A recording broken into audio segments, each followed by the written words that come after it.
Nah, terkait identitas dasar trigonometri atau trigonometri yang akan digunakan dalam materi gelombang ini, nanti ada beberapa identitas yang akan kita gunakan. Yang pertama adalah sin kuadrat theta plus cos kuadrat theta sama dengan satu. Kemudian tangen theta itu sama dengan sin theta per cos theta. Nah, ini adalah identitas yang akan kita gunakan.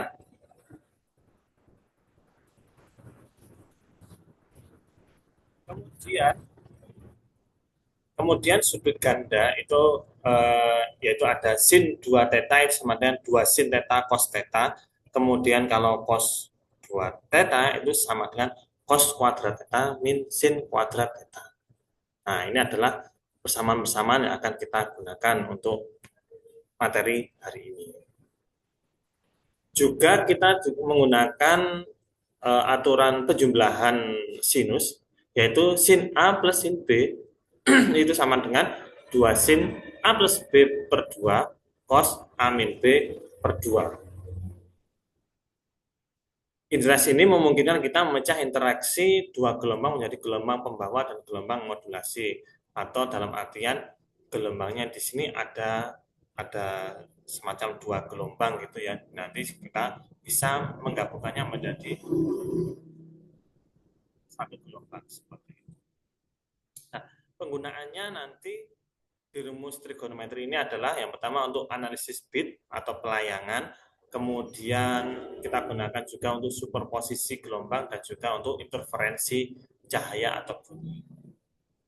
Apa makna dari analisis bit, superposisi, dan interferensi?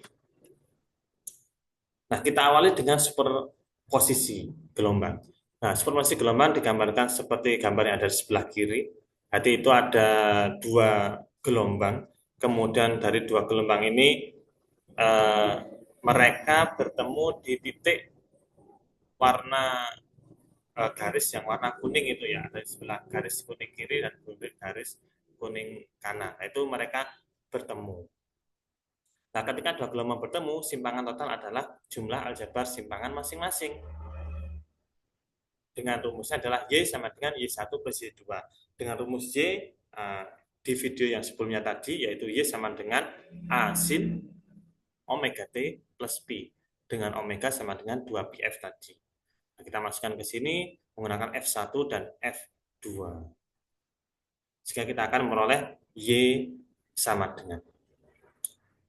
Nah, kalau ada dua gelombang yang bertemu, nah nanti ada dua kemungkinan, yaitu terjadi konstruktif atau terjadi destruktif. Kalau konstruktif berarti saling menguatkan, amplitudo naik, atau destruktif, saling melemahkan, atau amplitudo turun. Nah, konstruktif itu contohnya adalah ketika kita mendengarkan dua sumber bunyi, dan keduanya adalah mengeluarkan suara yang mirip gitu. Misalkan kayak contohnya adalah paduan suara gitu. Nah, mereka kan berarti suara dan satu dengan suatu yang lain itu adalah saling menguatkan, saling menjelaskan, saling membantu. Maka itu yang terjadi adalah konstruktif. Nah, kalau destruktif itu berarti bisa dicontohkan seperti ketika kita mendengarkan dua teman kita yang sedang berbicara ya, berbicaranya bersamaan. Nah, sehingga ketika kita mendengarkan itu sebagai pendengar juga akan bingung mencari apa sih yang sedang mereka sampaikan itu. Nah, itu namanya destruktif, saling melemahkan. Karena suara yang satu dikalahkan suara yang lain atau saling berbenturan seperti itu.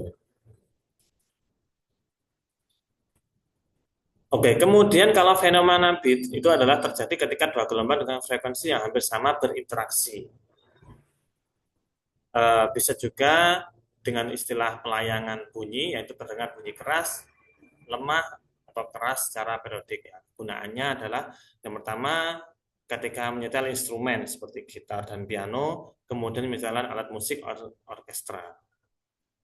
Nah, penyetelan alat musik ini sebagai contoh itu adalah supaya kalau misalkan kita sedang bermain gitar gitu ya, memetik gitar, nah itu antar senar yang satu dengan senar yang lain ini ya sebisa mungkin memperoleh atau memiliki nada yang berbeda antar senarnya. Sehingga ketika kita memetik senar pertama, senar atas, dan senar kedua, itu nanti suaranya beda. Nah, ini namanya adalah fenomena bit. Supaya nanti frekuensinya, secara frekuensinya itu adalah sama, tapi secara bunyinya nanti bisa beda. Kenapa? Ya karena perbedaan posisi senar bisa, karena perbedaan bahan dari senar tersebut juga bisa, tapi secara frekuensinya sama, tapi suaranya bisa beda. Nah, itu namanya fenomena bit, seperti itu. Sehingga kalau gitarnya nggak disetel ya nanti ya kemungkinan antar senar itu suaranya sama semua ya karena nggak disetel dulu, walaupun walaupun senar yang digunakan adalah bahannya sudah berbeda seperti itu. Nah, derivasi matematis dari fenomena bit tadi itu kita menggunakan rumus Y sama dengan Y1 plus Y2 tadi. Nah, kemudian Y1 kita menggunakan rumus yang awal tadi yaitu A sin omega T plus Pi. Kemudian omeganya itu sama dengan 2πf. Sehingga kita mensubstitusikan omega, simbol omega dengan 2πf.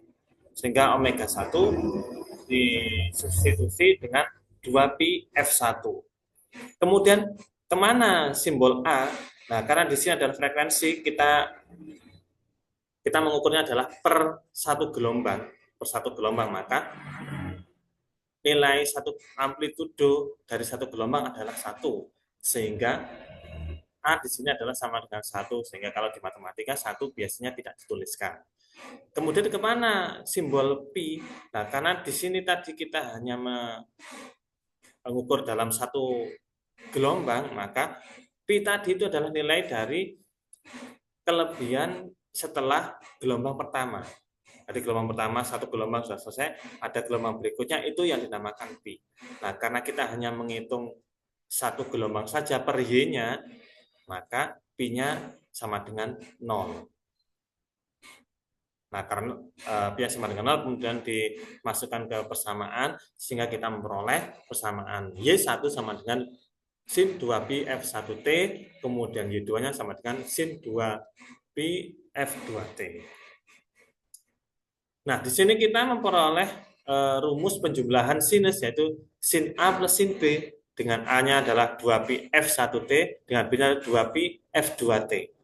Nah, ketika kita menggunakan rumus trigonometri tadi, yang penjumlahan sin, maka kita akan peroleh Y sama dengan 2 sin 2pi T kali F1 plus F2 kali cos pi T F1 min F2.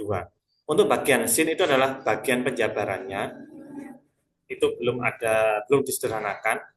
2pi T itu karena sudut A dan sudut B itu sama-sama memiliki 2pi T, sama-sama memiliki 2pi T, maka 2pi T-nya didepankan, kemudian menyisakan F1 plus F2. Begitu juga dengan yang cos, menjadi 2pi T kali F1 min F2. Nah, kemudian sama-sama memiliki angka 2, maka 2pi T dengan per 2 itu bisa disederhanakan, sehingga kita memperoleh pi T F1 min F2. Nah, bagian yang di cos, di sin ini juga ketika sudah disederhanakan akan memperoleh Y sama dengan 2 sin pi T F1 plus F2 kali cos pi T F1 min F2.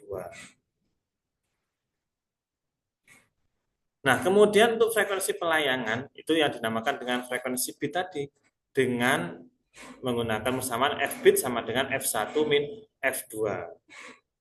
Nah, nilai mutlak sisi frekuensi menentukan berapa kali detak terdengar per detik. Nah, kemudian hasilnya adalah kita ditanda mutlakkan atau nilainya nanti selalu positif ya, seperti itu. Karena frekuensi tidak ada nilainya negatif. Maka nanti F1 min F2 nanti misalkan kalau hasilnya negatif, nanti dimutlakkan sehingga nilainya menjadi positif. Nah, ini contohnya adalah ketika ada dua speaker. Nah, kalau speaker kan biasanya keluar suaranya kan hampir mirip gitu ya. Yang A, speaker A itu nilainya adalah 440 Hz, kemudian frekuensi B adalah 444 Hz. Berapa frekuensi bitnya? Ya, kita tinggal mengurangkan 440 min 444 sehingga ketemunya min 4 nilainya. Kemudian dimutlakkan sehingga menjadi 4 Hz. Sehingga jawabannya adalah ketika dua speaker tadi dinyalakan, maka telinga akan menangkap bunyi keras lemah sebanyak 4 kali setiap detiknya. Oke, kita akan lanjut ke materi berikutnya.